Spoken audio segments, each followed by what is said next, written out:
देख लो पता चल जाई।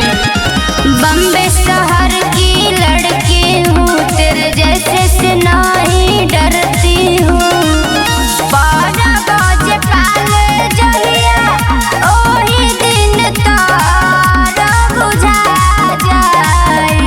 तो सुनो हमारा जिला के जलेली लइका तो लइके में लइका हो जाई। हमारा जिला के जलेली लइका तो लइके में लइका हो जाई।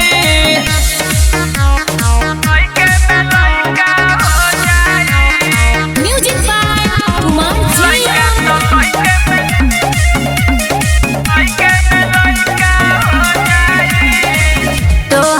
जैसन केतना लोग आके चल गईले, हमरे दीवाना बाबू ढेर जान भइले। अरे उ तो जानते बानी हो, भले सब जिला तोहरा के छोड़ दी हो, धक जबरी हमार जिला कोड़ दी हो। ऐसे जानी बोला बाबू, कुछ दिन के बाद चिन्हा जाई। तो सुनो हमारा जिला के जलेली लइका तो लइके में लइका हो जाई। हमारा जिला के जलेली लइका तो लइके में लइका हो जाई। लइके में लइका हो जाई। म्यूजिक बाय कुमार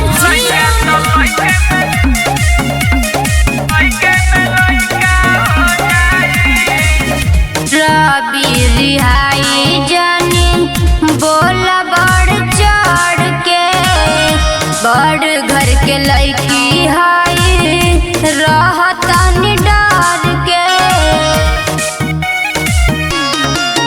जया मोरत के गोरी पहचान जेबू हो, वही दिना तू सोनवा के जान जेबू हो।